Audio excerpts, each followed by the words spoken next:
Okay, so the prompts for today are we're looking back on these 7 weeks, 6 weeks actually, as we have one more week on our own. Where did we grow? What did we learn? What do we want to celebrate? What do we want to remember? Let's go about 15 minutes if we can.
Okay, so I hate to interrupt people writing, but we went over.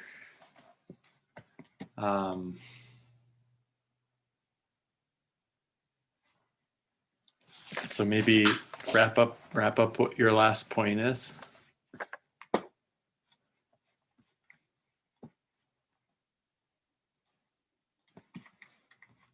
And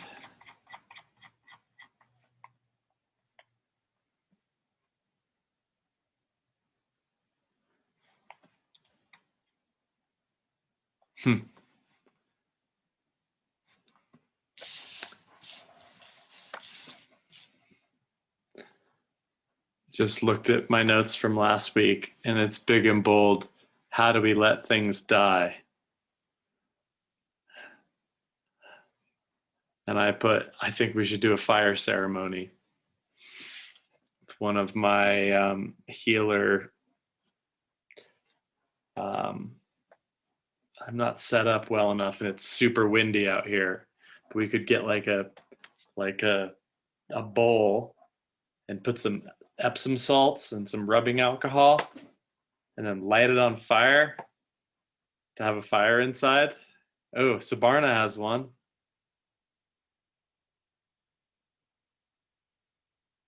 And so does Lu Yi. Okay, now. Oh, and so does Monica. Dang it.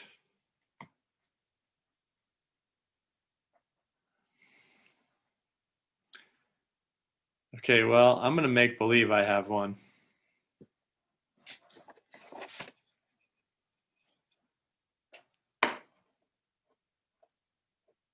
My little one-eyed Noah. I was saying there's I can light one for your name, like in your name. There's one for you, and there's one for me, and Sarah or is Lindsay here? If you want one, I can light one for each of you as well. If that's something you'd like. Hold on. I'm not doing a very good job with the fire. I actually think I know. Yes.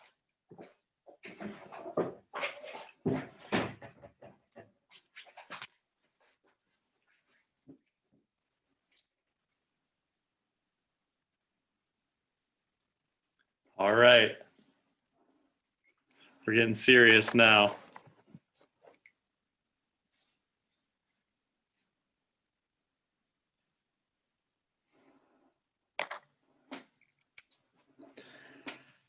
Well, then the other part of the ceremony is that you write things down on a piece of paper. And you burn it? And you burn it. That's not at all where I was planning on going, which is kind of funny because I still feel like this is, for me at least, one of the most interesting tensions is this between like planning and then allowing to have happen, especially as it over time, as it relates to time. And I guess what I wrote about is I want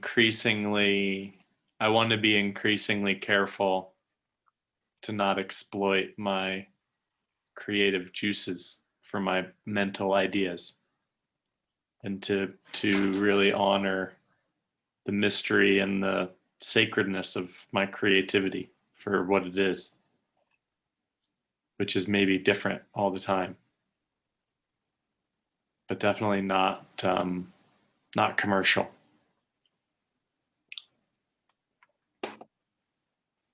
So that's what I wrote. I am going to ceremoniously write, trying to control my art for foolish personal gain.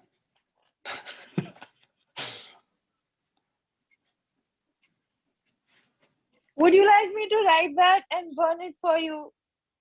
No, I think I'm gonna write it down. Like, done. trying to control my art for foolish personal gain. I do not need that anymore. Ooh, foolish gain is the last words to go. Oh, I felt something.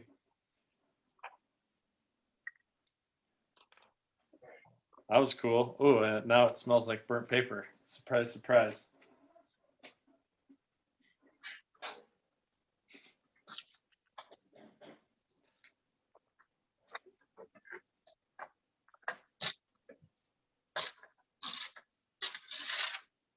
And Subarna, will you read us will you read what you were burning? Trying to control fear.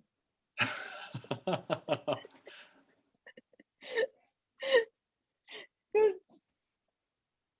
I guess that's at the center of it all, isn't it? It's fear. Mm. At least for me right now. So yeah, I want to burn the fear away.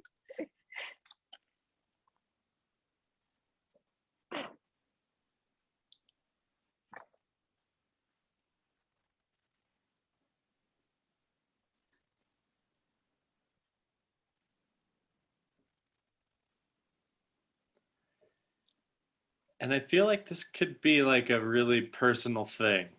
So I don't think you need to like read out what you're burning. And I don't even think you need to burn anything necessarily. This is definitely not on the agenda.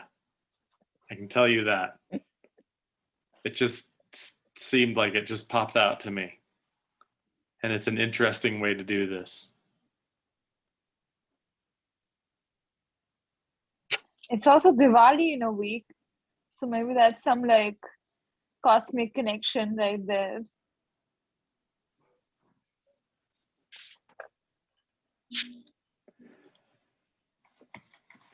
It would be really cool and valuable, Subarna, if you wrote down the festival cycle that you observe and what they are. Because I don't think very many of us in America know what you're talking about. Not Unless- much. 'Cause Yeah, so Diwali sorry. festival, right? Sorry? Isn't Diwali the festival of lights, or am I misremembering that? It is, but it's also like so where I'm from, so that's the eastern part of the country. So think of it like Bangladesh, the other half of it was actually a part of India. Bangladesh too is a part of India. So in that space, it's also Kali Pujo.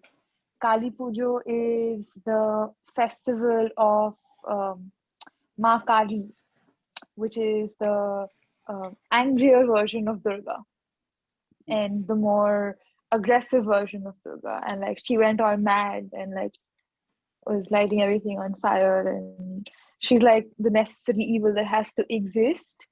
And then like basically Shiva had to like lie down with the corpses to like trick her into stopping because she like walked over Shiva, and that's what made her stop, like realizing that she's literally crumpling her own husband along the way. And she wears like a garland of skulls around her neck, and she's this, it's a very invigorating vision. And we celebrate that during and like the worship of Kali is like no other, because though Hindus in this space is predominantly vegetarian in most of our worship, Kali Ma gets like mutton, which is like goat curry, and like bottles of rum, because and that's part of the prasad.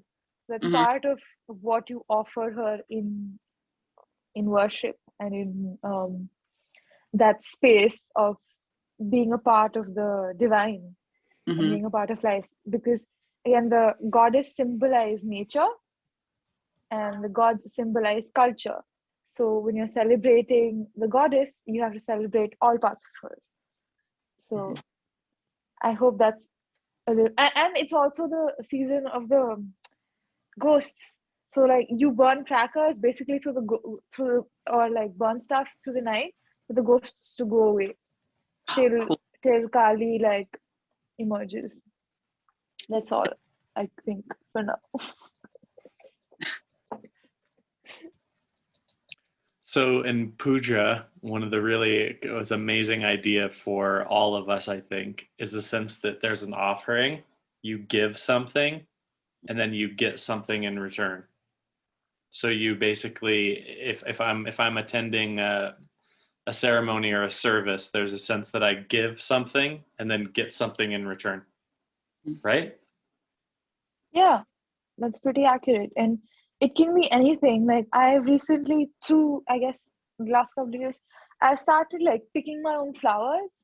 So rather than like buying flowers, when I'm on my walk, I carry a little like paper or a hanky with me, and I just pick flowers along the way. And it's not for anything, and it's not for anybody. And I just like come home and I put it in like a little space of water. So anywhere where you have the five elements, you have puja. So if you have a little fire somewhere, a little water, a little life, which is symbolized by the flower, and your attention, and I guess air.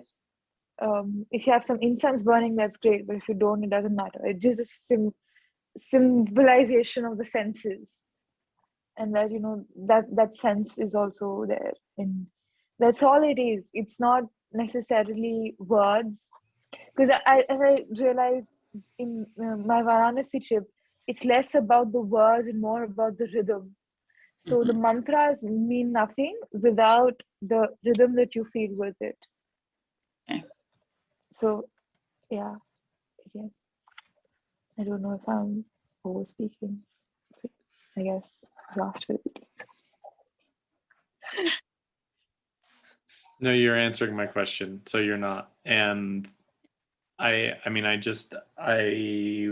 was kind of geeking out on the whole idea that it's an offering that we like give something, we get something back, and we honestly don't know that the giving can be a lot of different things, and what we get back can be a lot of different things, like the blessing that we get back from the offering that we make. And I just feel like, I mean, this whole workshop was an experiment in really focusing on the creative process, right? So like, how could we focus on writing itself?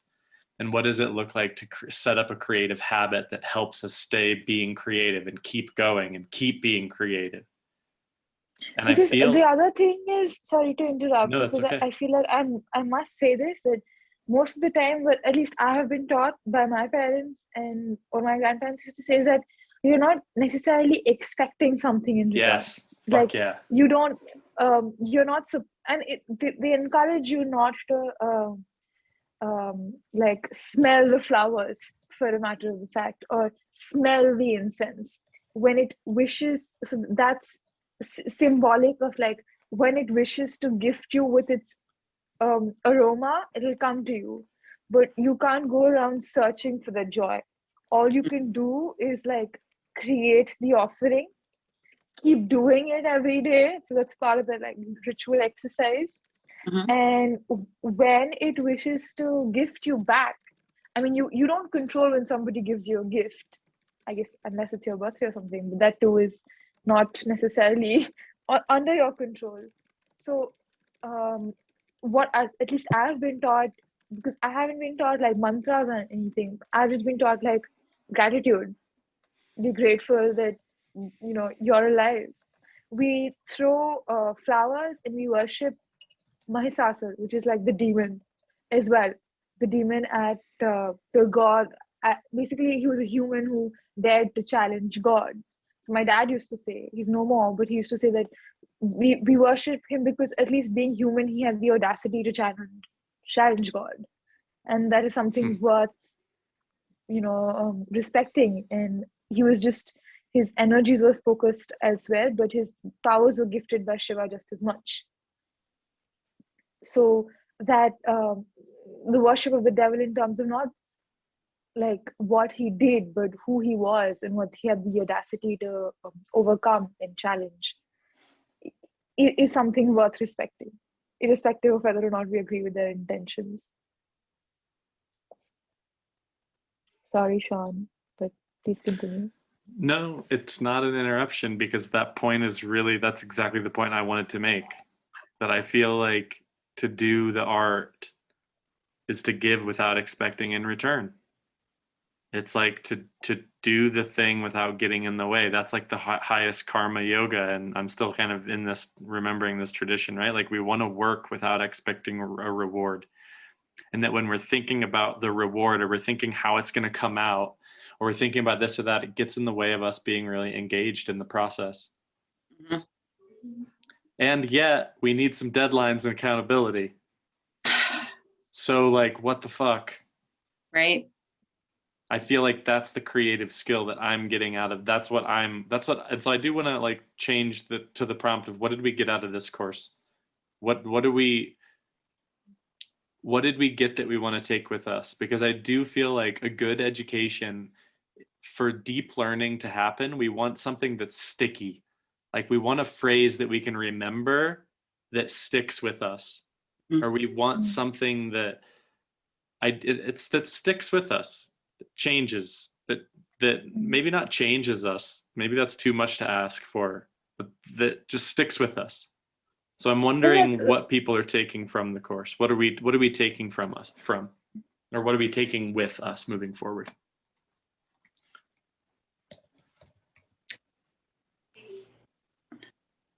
I think the thing that I would burn, I'm going to go get my lighter because I have a handle down here, but definitely is also with managing expectations, because I feel like when I first started this, I was like, oh, I'm going to get so much writing done. I'm going to get so many drafts done.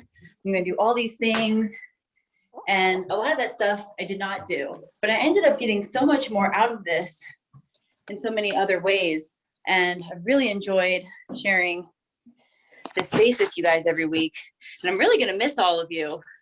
I will miss hearing all of your guys' thoughts and ideas. And I realized that my expectations for what this was going to give me were really not necessarily aligned with what it gave me. And I'm very grateful for what I got, because I think it's better and unexpected. And I don't want to completely eliminate expectations, but I want to minimize them, because I think it's okay to have sort of an idea of what you want from an experience or from yourself, but not having so many, or maybe things that are so rigid. So I'm gonna write that down and burn that.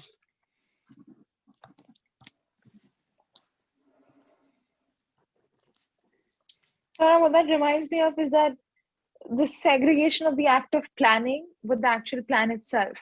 Mm-hmm. While you can be attached to the act of planning because it helps like create all these milestones and these checkpoints and the space and the time you're in, but I think that at least for me, I know that I need to detach myself from the idea of fulfilling the plan itself. Yes. And I feel like with any plan, just knowing that there's going to be unexpected twists and turns, and that those are kind of more important sometimes than like all a part of it. Definitely.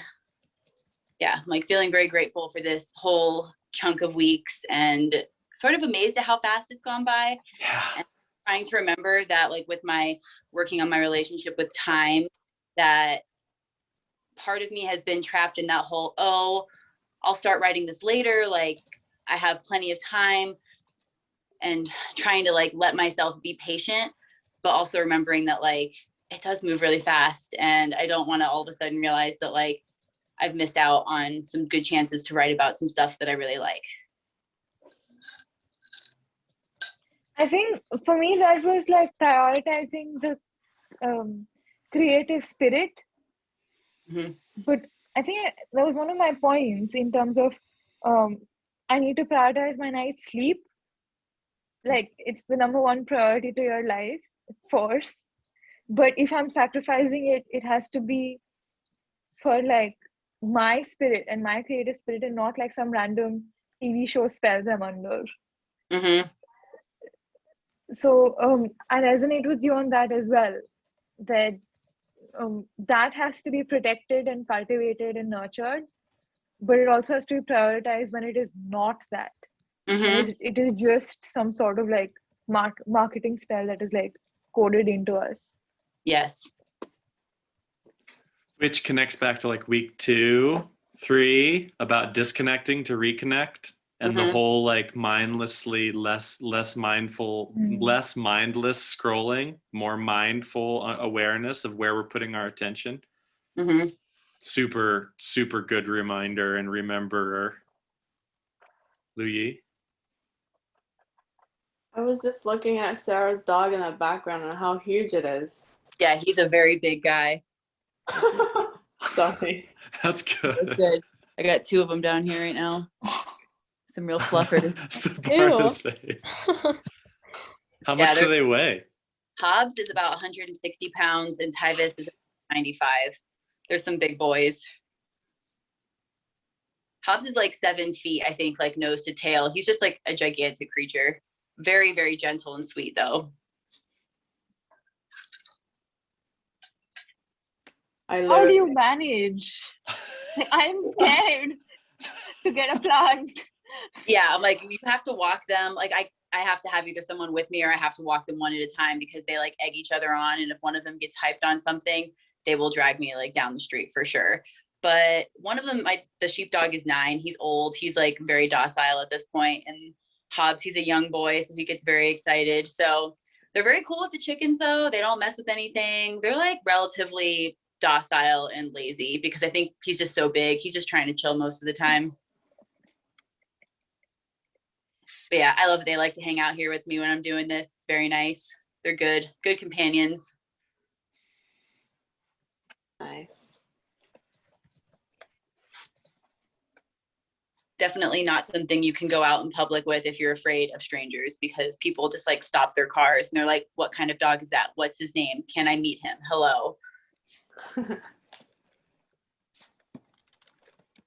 Sorry, I was. No, it's okay. I It's, am glad yeah, your no, parents been chilling here. okay. I didn't realize there were 2 of them.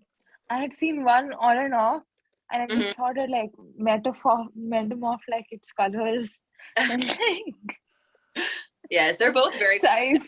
They've been so chill during all of this. Sometimes I worry that they're going to hear strangers on the phone and like freak out, but they've been cool. It's a good group. Hmm.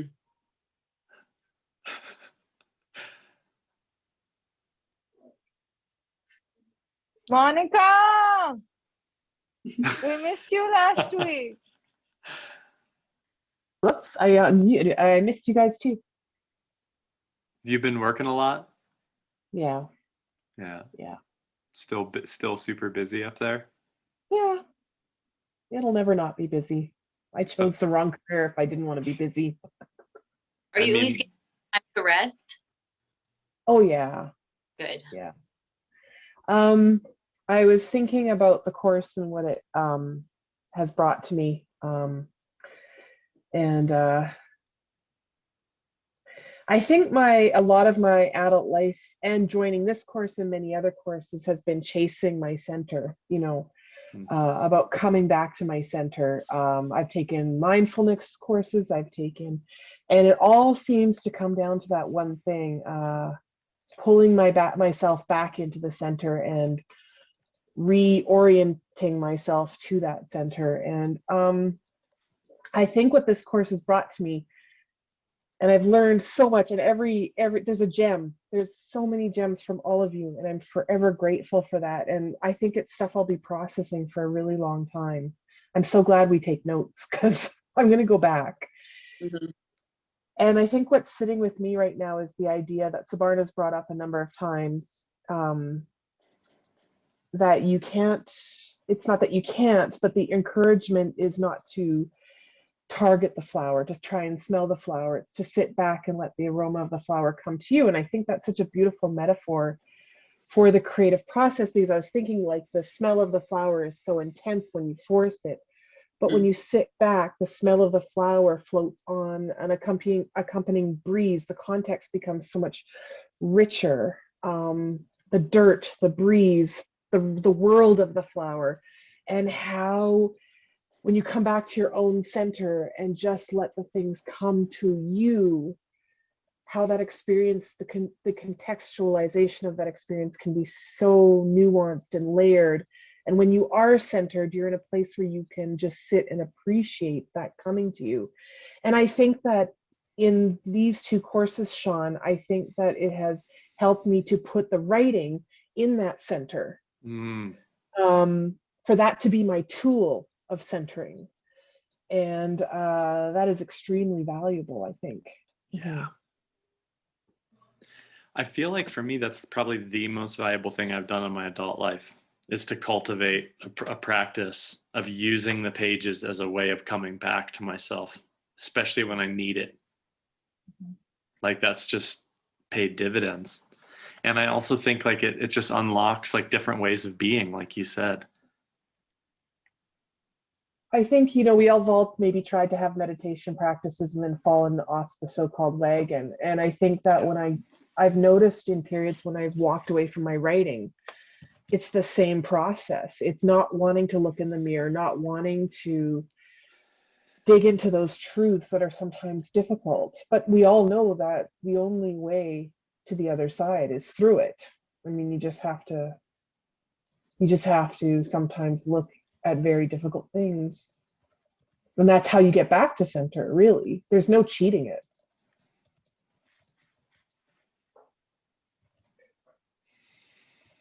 Very wise.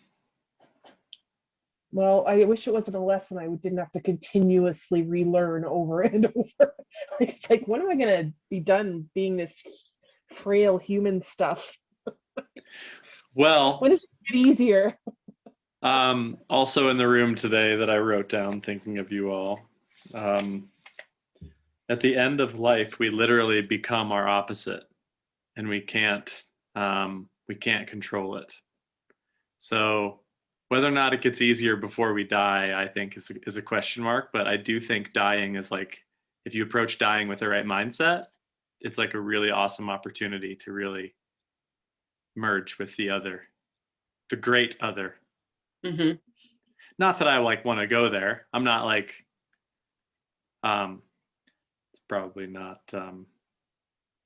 No, you can, because it puts me on the chain of thought that I keep forgetting, but I have to remind myself is that if you don't know what's after, it can be just way worse.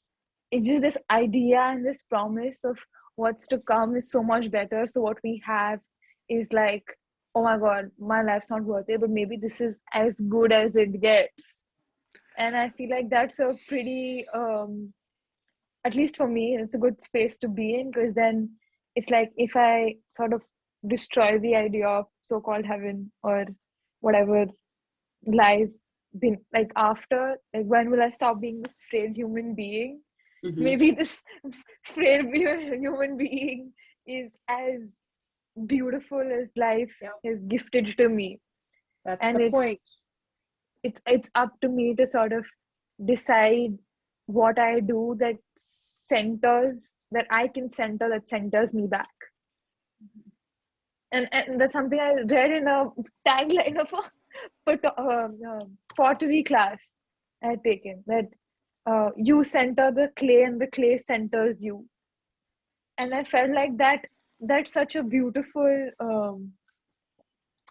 like translation of most creative process, because like we are centering our thoughts through a pointed like nib, and it's always a point that you're trying to like point to in the world using some sort of a pointing device. Mhm. And that point is therefore a center, and therefore you are creating all these centers, and what you are creating therefore is centering you back. Mm-hmm. That's a cool metaphor. Really. And like we're just like floating in space. Yeah. So we have to create these moments of centering for ourselves. Mm-hmm. It's like if celestial bodies have to do it, all celestial bodies have to do it, right, to exist. They have to create their own gravitational, like in the realm of metaphysics and physics, they have to center themselves in order to exist in space as independent bodies and not be pulled by other bodies into their gravitational spaces. They themselves have to be centered. Just like when we use the compass too, like the whole idea of like recalibrating and like coming back to center, it makes it clear of being like, oh, right. These things that I'm stressing out about, Yeah. That reminds me of the whole part we had with the whole nervous systems and how they are your magnets. So you need to check your magnets and service your magnets so you can Yes. sort of like align your center accordingly. Mhm.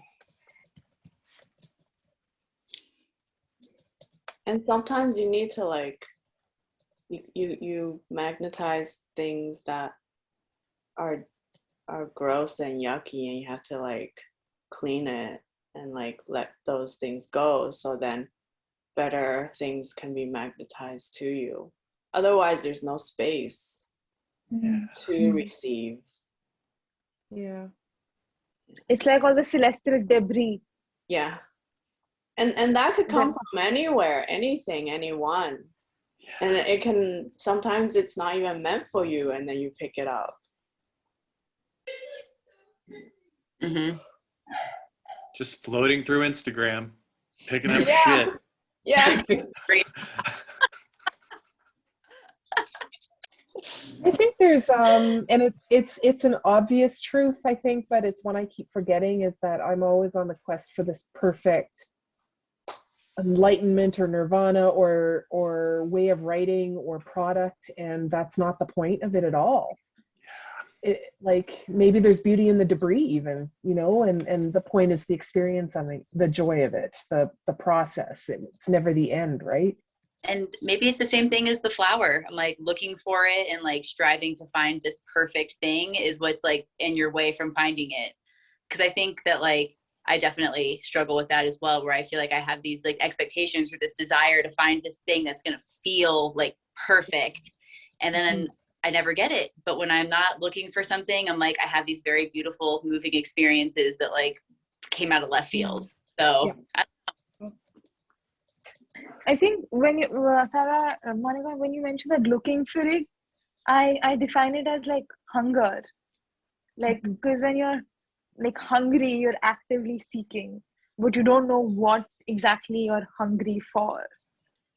So the intuition is to consume more, to eat more, whatever it is, to eat more up. Where what you need is actually just an excuse to create. So you've identified the hunger, but maybe that thing you're hungry for is misdirected. At least that's what I feel for myself. Is that most of the time when I'm searching to smell the flowers, it's because there's something else that's like smells bad. Something else smells bad. So I want to like get a nice whiff. But if I just like deal with the something else smelling bad part and just like channel that somehow, the flower will sort of like gift me when it pleases. Yeah, because you'll be able to even smell the flowers. Yeah. Mm-hmm. If you just like take the garbage out. Yeah. Yeah, just take the garbage out. Or if we go back to our trusty compost analogy, maybe it'll grow flowers.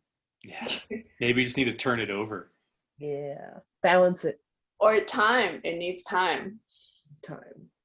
Maybe it needs soil away from you, air away from you. Oh man, that's funny. Just give it time. Oh man. Give it time and space away from you. That is literally distance, time and space away. Yeah. Interesting.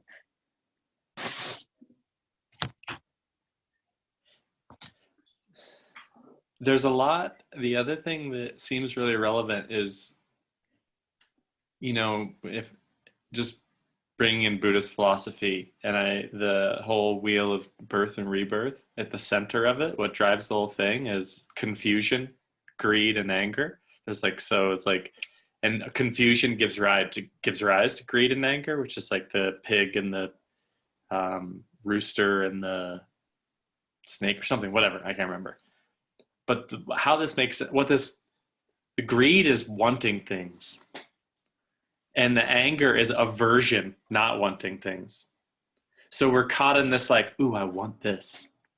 And, ooh, I don't want that. And both of those come out of confusion because we think if I get this thing, I'm going to feel better. And if I get away from that thing, I'm going to feel better. Mm. So I'm like, oh, I got to get away from that thing and I'm going towards this thing. And then I'm going to get there and I'm going to feel better. But what you get that thing and you don't necessarily feel better because now I'm worried about holding on to it. Or I'm like, I have to maintain it. Or I wonder if it'll go away. Like the fear thing, interestingly. Mhm. Versus being like, this is where equanimity practice undoes that. Or if I realize that what I'm going for is selfless also. So like, that's why I love the whole Buddhist philosophy of interdependent arising. Like, don't get like lettuce time, #lettuce time. Don't get mad at the lettuce. You're also like, I really want this thing. This would be so great. If I could just get this, I would be happy. But then I realize as I'm going towards this thing, that it itself is empty in the sense that it's not like even this thing that I want is not what it seems like it is. It's all these other things connected. So instead of going for this thing, I actually go for just the awareness of where I am. So we practice equanimity. Like I like practice just being okay with where we are, which then it seems like opening up to this space. But yet, like we still, I just saw another article that the key to a good life, they've got my browsing history down. It's so bad now. The key to a good life, lose yourself in something. So he basically like, it's not me wanting this thing. It's like, oh, I want to create something beautiful for other people. Mhm. I want to help this group. That's not like me going for this thing. Because I have no idea what the fuck helping this group means in some way. It's like me setting my intention to do this thing and then seeing what comes up and responding to it, which apparently is my human design, to respond to what comes up rather than like trying to get things to go. I don't know if that's relevant. Oh, yeah. Okay. It's relevant enough to take a sticky note space. The difference between green and want. Sabarna, when you get your face close to the camera and you have your flame, it's like it lights. I can't do it. That's awesome. So awesome. So we can't control it, but we can set our intentions. So like just still in the Buddhist world, karma means intentional action. It's not about what happens to us. It's about the intentions that we put into our actions. So if I intend to help you all, like if I legitimately want to help you, that's good karma.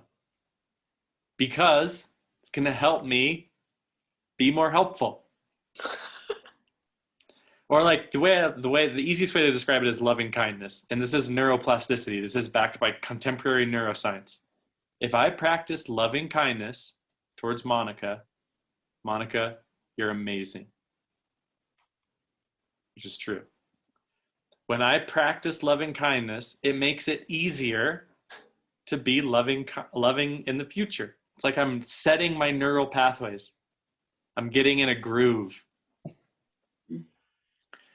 What's interesting is that when we like, ideally for good karma, I'm not just doing it for myself. Like I'm doing it for like, that's the Bodhisattva vow. Like I want to get enlightened for all beings, not for me, but for everyone and everything. I don't know how that's going to play out. I just feel like this is connected to creativity. And the other thing I wrote is it's like the creative work is like a function of my spirit. Like it's just like one thing that my spirit is doing to be itself. Mm-hmm. And if I get attached to like, oh, I want to get this thing done, I might miss the fact that there's these other really interesting things. Like I made 2 interesting contacts on Clubhouse last week for for TEDx speaker coaches that are like going to help me get on TEDx. Ooh. That's Okay. fucking crazy. It's Like, crazy. That would be a great thing for my business. Guess what they hate in the TEDx applications? Talking People about- that are trying to get on TEDx to promote their business. Oh, Mhm. They have a sniffer, not like that kind of, they have like, they can smell the stink of someone trying to use it to self-promote. Mhm. What do they want instead? Someone with an idea that can change the world. Because those people don't care whether or not they promote their upcoming book or their wisdom workshop. Good, yeah. Do you want a cookie? Like, good for you. You created a workshop. Who gives a shit? They want someone that's gonna like, and so it's just, again, it's so like, that would be awesome to be able to deliver a TEDx talk. It would also be a really difficult thing to do. So you have to memorize the whole thing. And you Mhm. have to like get it. It's like seems really hard. Don't you get slides? You get As slides. slides? Yeah. So yeah, but you can't like put your speech on the slides. Yeah, no. The one guy said But Sean, that like, you're training for this all your life. You're a musician. And I a know. teacher. I know. Fucking yeah, and a teacher. I know. I'm gonna get up there and be like, listen, everybody. No, so I've been writing drafts. That was my cool writing this week. I just wrote about how to enjoy, like the key to a good life is enjoying the things you don't want to do. Happiness at work is about finding joy in things that might be bullshit. Finding joy in the things that look like work. That if we can do that, and I actually am relatively an expert in that. I've been really good at that, which it connects to Natalie Goldberg's chapter on being a tourist in your own town from Writing Down the Bones, on just being like, really being able to see things differently. The So- point that you mentioned about the word, sorry, last time, hopefully I interrupt, but last time also to interrupt. But the point you said about what is all this for and that externalization is because I also feel like most of the time that things that have moved us are also things that other people have Mhm. overcome to create. So I think that is really interesting because you're quoting Natalie Goldberg, which she herself has also mentioned about, like, it is that motion of that inner space that they have also transversed to sort of gift us that joy. And Mhm. I think that's an interesting space for me because then it's like, don't I want to return the favor to the universe? If something has given me that comfort through its journey of being with me, Mhm. how do I sort of gift it back or attempt to gift it back?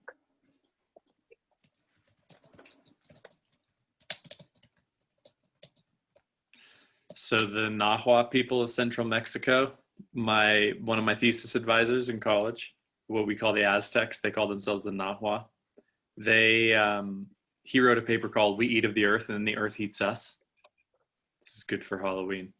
So he's basically like, their whole picture of the world is that, and this just reminds me of what you said, Sabarna, we eat of the earth and then the earth eats us. It's us. And interestingly, what's some of the best things for soil? Bones and blood. It loves it. Mhm. And our goal, like their ethics, is we try to make ourselves into a good meal for the earth. And if Or we live a good life, we'll like be a better meal for the earth. Mm. Isn't that cool? I'm like, that's so rad. I just I want to like- be like, I just want to be a good meal. That's my life goal. Just want to feed some earth. Same. How do I attempt to gift it back? So, what has big eye? Oh my goose. Your Bob's. Oh, good. Look at that thing. Oh, It's like a horse. he is like. I have a battle. I've got food. But do you ever worry that when you're trying to do something, but even with the intention of helping people or sharing and connecting with people, that like you're tricking yourself and you're secretly doing it like for some self benefit or like some ego thing? So I think whenever I'm really like, oh yeah, man, I want to help people, I'm like, do I really want to help people, or am I like lying to myself and I really just want people to like my stuff? Maybe that helps them too. I know, I just worry about that. Whoa. Yeah, honestly, for me, Sarah, it's more like that's the tip of a very dark depression for me of when I like feel like I'm not actually helpful to anyone and I'm just in the way. Hmm. So it's like, oh, people don't. It's not like a selfish thing. It's like not only are my efforts not productive, they're counterproductive to people. Yeah, like, They're actually getting in the way. yeah, And like, that's some dark shit. So I don't like going there very much. It's interesting to share that with you all yes. now that we're close friends. But honestly, like I feel like for me, in answer to your question, Sarah, I've seen it so much that people get something that I did not intend that's really beneficial. Hmm. And things that I think would be really good, they're like, no thanks. Hmm. So it's like I don't have any control over what you get from this. And That's how true. I got around this, the other answer to your question is interesting. I intentionally do things that are going to be good for me because I count I count just as much as everybody else. That's important to remember. So like if I do this for me, which is how I started this whole thing, I was like, I need this Hmm.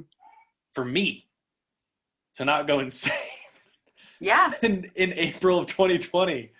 I need something, a big ambitious project to lose myself in. Mhm. For me. And I started talking to people about it and they're like, that's fucking cool, dude. I'm like, yeah, well. And then I got like the Field of Dreams, if you build it, they will come. Yes. Yep. Yep. Because it was And here we ultimately are. for me. And here we are. And people have gotten things out of this, like you said, Sarah, that I could never, ever have planned. And so the more I see that happen, the more I'm able to like relax into the faith of like, okay, dude, show up, be yourself, be your best, like do your best to care, Hmm. but also like remember you're doing this for you. Not in a selfish way, but like how can I make the most out of this? That's why I pay tuition to be in this class. So because I get more out of it when I do. I'm Hmm. like, shit, I'm on the line for this. Okay, yeah, I agree with a lot of that. It's definitely, I think, something that messes with me, but also it's been great like being in here and like sharing something that I'm working on and not having people be like, oh, why do you think people would be interested in this? You know, like this is silly or whatever. I'm like, it's very nice to realize that like I like reading things that other people have shared. I don't understand why I shouldn't also be eligible to participate in the sharing.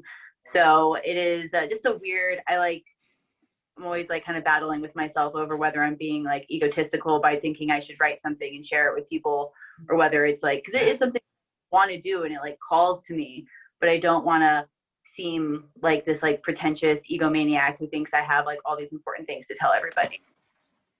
That's an easy one to address because everyone in the room, I mean, your story is super compelling and valuable. So I wouldn't even worry about that.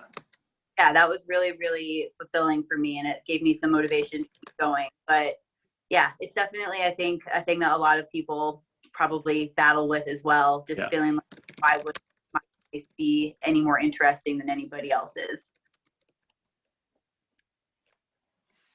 I'm hearing the word ego a lot, and I feel like that's an interesting way to put things or like what we want to do. And I think what I learned recently is that maybe asking myself or saying to myself, I don't have anything to prove. Mm-hmm. Like, I don't need to prove that I'm useful. I don't need to prove that I'm valuable. I don't need to prove my story is worth writing. I don't need to prove anything, not even to myself, because just being here is enough. I really like that.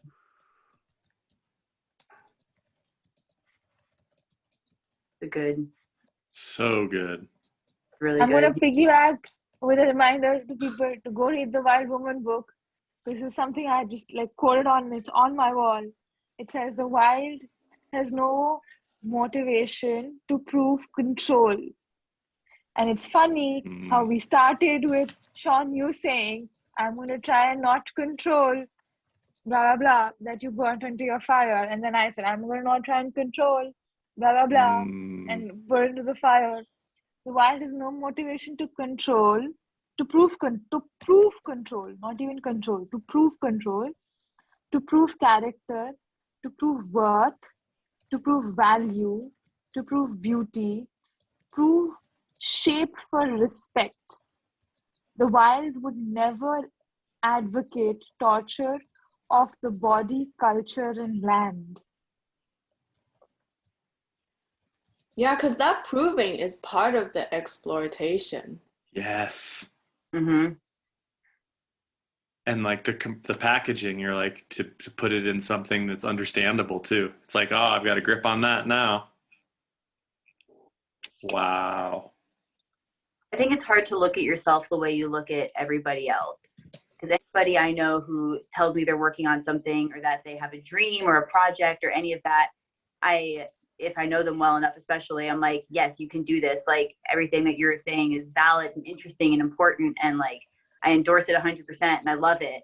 And I have a hard time turning that same mentality to myself. And I think that's just a flaw of looking at yourself too closely and maybe knowing yourself too well.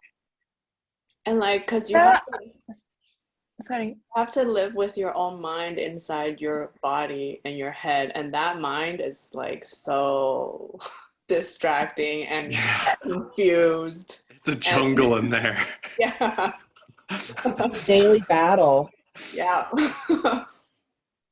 Which But, again, you know- equanimity practice. Yeah. Like you just like don't believe everything you think. You just like that's just the way it is. We also personalize that. So we're like, oh, this is like, enter mean thing we might say about ourselves. Yeah. Versus like, no, this is actually just part of what it means to be human. Like this is the human hardware. This is our fucked up left hemisphere taking over based on our culture.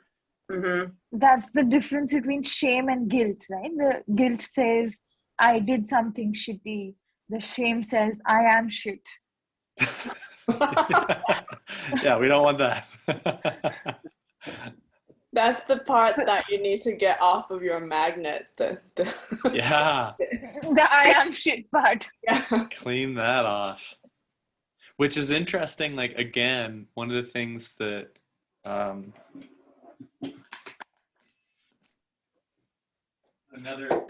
boy.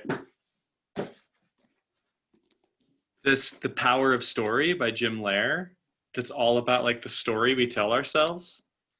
He has a good rewrite your destiny in business and life. What a great self-help, terrible title. Property of the CSU Executive MBA program. I found this for used. Anyway,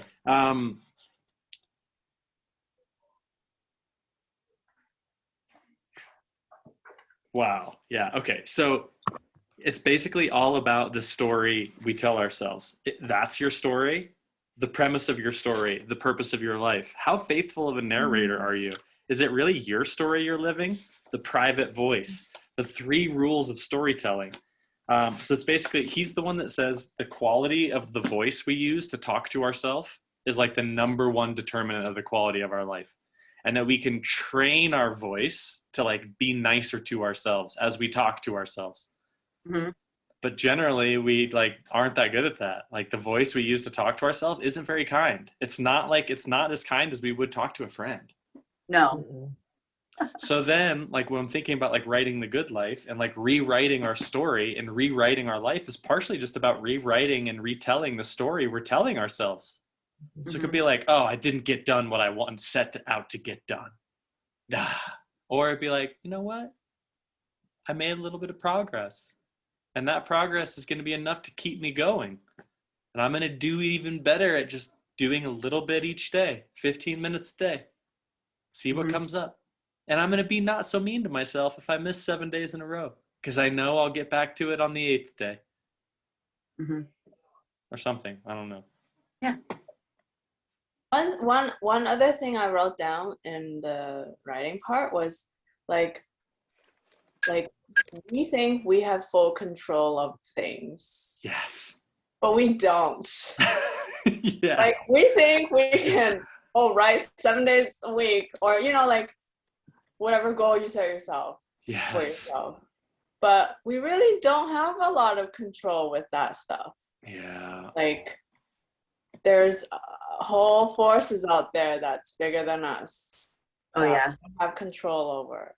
And then we beat ourselves up for things that we don't have control over. And it's like, why are we so mean to ourselves? Yeah, that's really it. I So- have a question wow. here. Sorry. But Sarah, something you were saying, because it resounds with me. I'm struggling with it in terms of like when you're like blindly encouraging all ideas, how do you sift that? Because not all ideas are alike. Because I would find myself doing that to even encourage my friends without actually even listening truly objectively detached from that sense of being a friend, that do I actually have faith in that idea or not. And I felt like that therefore would in turn eat back into me later, because then I don't know if I am being honest or if my friends are being honest about the objectivity around the idea itself. Mm-hmm. And that sense of, and that came to me the first time I did the workshop, that sense of like honesty, like of radical honesty, maybe not brutal honesty, but like radical honesty of what I believe comes from that duality of listening and expression and how they mean the same thing. But at least having that audacity to say that, you know what, maybe there is something that you see here that I don't, but currently I don't. And because then when you do, then it's genuine. It's not No. for like blind encouragement. No, and it's interesting. Like this is something that we've talked about with my collaborator, the guy I make music with, is that it's really hard to get good feedback from anybody. Like I would show someone a song and they'll be like, "That's great." I'll be like, "Come on, no, it's not." And they'll be It's like, the "Well, parent clapping. it's pretty Yeah. good. It's pretty good." And it's like, well, you got to be able to. At some point in time, you have to be like, real wisdom is knowing what to cut out. The Mhm. problem is that if we so identify with our work, if I'm like, man, this is everything, we're not going to invite the kind of like criticism, which is why the final chapter in both Austin Kleon and Twyla Tharp are both about like getting an A and failure, like being excited to fail at something. So if we like set ourselves up to be like, no, I want this to be bad. Like if I make something and then I can see that it's bad, like that's progress. This is I'm refining my senses moving forward. I can take the 100 photos and be like, I know which of these are great. Mhm. And that's progress. So, what you're describing, Sean, is so resonant because like that's like my human design profile is a 1-3, and whenever you have like a 3, it's like the role you play in society, or like it's just like being the martyr, being the experimenter, and like fail at things, so then you can come back and tell people what doesn't work. Wow. And I've like, ever since I learned that about myself, I'm like, fuck yeah, I failed at so many things in life. And like, and I live to tell the tale, you know? And people need like That's super Yeah, valuable. that's valuable. Like people need that, right? And people need your own specific way of failing too, because everyone's gonna fail in their own specific way. I can see the marketing now. Sorry, that's a terrible joke. And you're gonna tell your tale in a very specific way too, right? So You're doing humanity a service by failing. I love that. I'm writing that down. Me too. That is Yeah. good.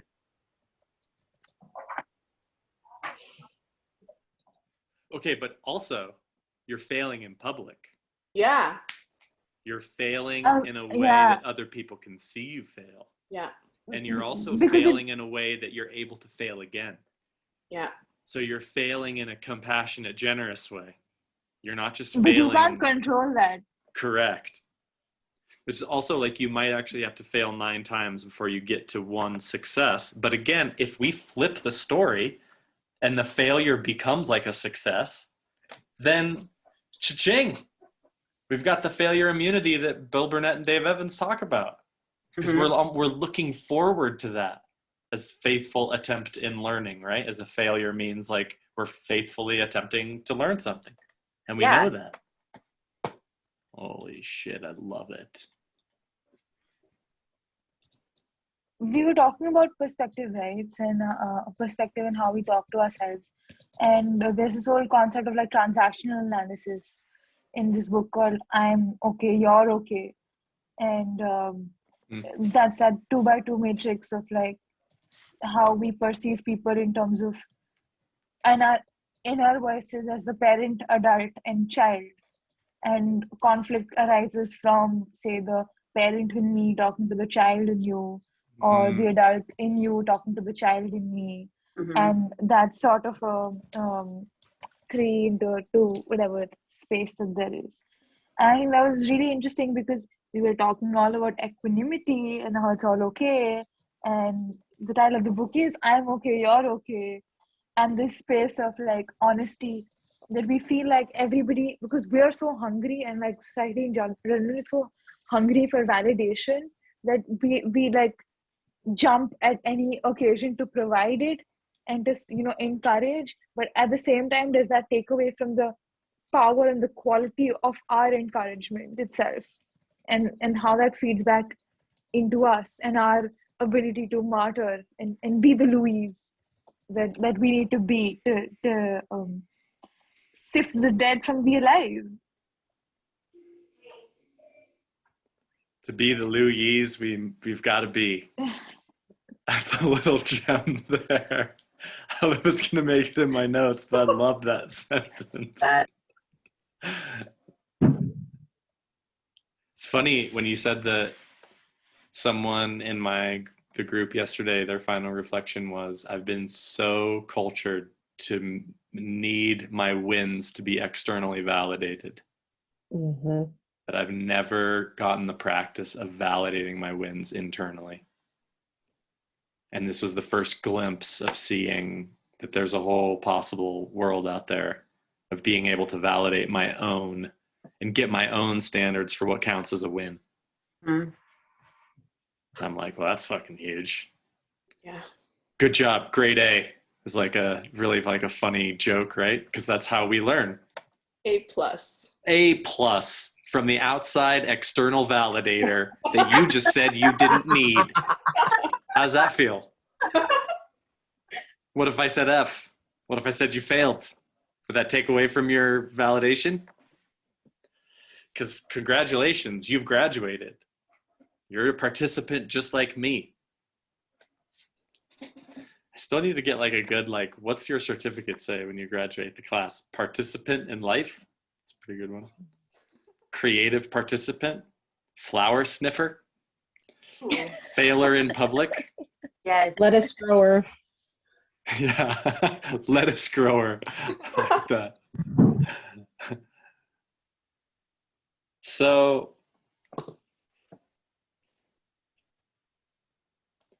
7:30.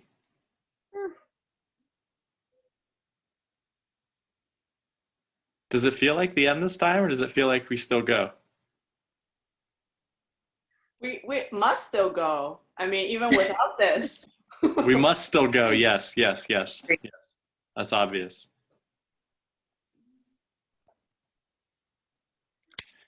Maybe that's a question.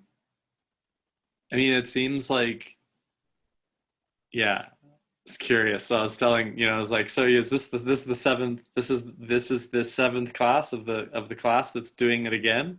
Someone just asked me, I'm like, yeah. And they're like, so do you think they're gonna like all petition for a third? And I'm like, I don't know. I like what you were saying before about not necessarily doing like a number 3, but just being like, we're going to do this same thing again and see what you get out of it differently this time. Yeah. It's like a recurring thing instead of like a 1, 2, 3 thing. Yeah, Yeah. that's where I'm inspired, is I feel like another really fun philosophical snub of the educational system is that there is no outcome. Like it's actually the process. And if we're studying ourselves, that when we show up at different times, new things happen. So I am going to play with that. And I am going to keep this time open. And I would love to have you all there. And it is going to start next week. Oh. Holy cow. And mainly because if we start next week, it'll end on December 15th, which is before all the holiday travels. There's no one else enrolled at this point. Which is fine. Speaking of prioritizing outcomes, or not prioritizing outcomes. So that means there's space. There's a lot of people I want to reach out to, and I know 2 people, Dana and Nick. Dana that came to our last alumni meeting, she's great. She's wants to probably join. And Nick is also great, and he wants to probably join from past participants. Mm-hmm. I'm going to do an alumni, big steep discount off to just make it easy. I still really believe in the power of the buy-in, but I also want to do like a sliding scale based on your ability to pay where you are and what makes sense to you. Mm-hmm. So that's where I'm at, is that I want to keep on doing this for myself. I feel like this particular group is a different kind of container, but I also feel like it's good to like step away from this too. Like I feel like 14 weeks is an interesting, like that's like a term. It's like a term that's a good time to like leave for 3 or 4 or 12 weeks and then see if you want to come back next season. Which is kind of going to be like my loose recommendation. Mm-hmm. But I don't know. That's just my like body feeling. And I don't even really have a strong body feeling, honestly. That might even be me thinking about it more. I'm not really that clear on it. I was just trying to get through to this point and then see where I am. And where I am is I'm excited to see what happens. And I would be exciting to keep working with you. And it does feel sad to have it be over in a way that I guess that's good. Maybe it's good to burn some things. But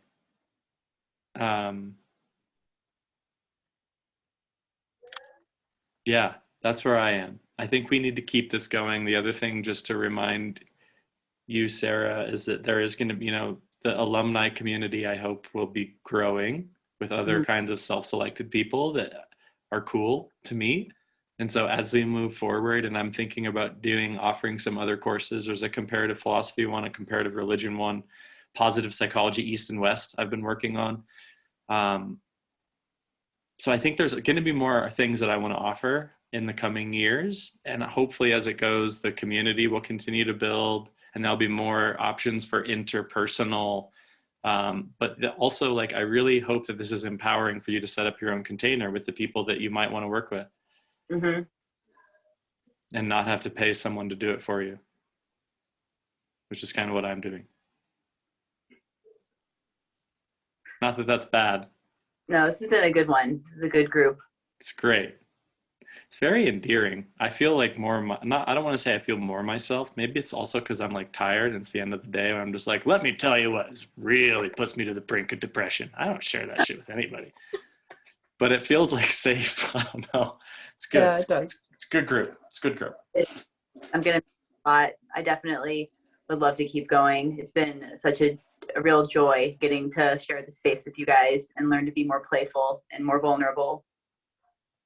Well, I love it. So I am gonna see what we can do to keep the space open and see what happens. But I also don't want there to be any pressure. And I do think having a break, since Sarah's on week 7, that's different than having it be week 14. And I am thinking about doing tiers basically. So it's like, here's the base thing. And if you want to take it, if this is your exponential time, because that's how I've been taking it. This is my first time doing this particular thing, but it'll be my 7th time taking the class. Mm-hmm. And it is cool for me each time. I've gotten different things out of it each time. So I have someone taking it a second time and they just finished and they were like totally amazing, different in a different way, but also awesome. And it really does change based on who's in it. Sarah, you added a lot. And Lindsay, you also added a lot. You're a great listener, Lindsay. Thanks. See? Yeah, it's a good group. Do you want to say anything? We've just been chapping away. Me? Yeah. I have to just say this one thing about what Subarna said about the pottery and centering yourself, and the clay centers you. I took a pottery class last fall, and it probably ended around this time last year, which is kind of interesting. But the very last class we did this one type of pottery called raku, and it kind of felt like this, where like everyone was lighting things on fire and burning things, and it was really cool. So that just kind of brought me full circle to the end of that class and the end of this class and creative things. And yeah, I kind of want to take another pottery class. So kind of want to take another one of these. It's all creativity juices flowing, feeling inspired. I feel always reliably way better and way more alive after these sessions than before. It's like I'm kind of dragging myself to get here. The tech is like, I'm like tired. And then somewhere around like half an hour in, I'm like,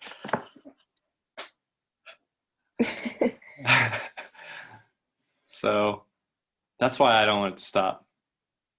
And I also really made some progress on the manuscript and made some progress on the other stuff that I want to keep making progress on. But I like you, Sarah, like you, it's like, I feel like these projects I'm working on just probably have a longer time horizon, and that's okay. And I should actually just embrace that and just continue to make little bits of progress. So they're not like half burnt corpses whispering in my ear. What the fuck?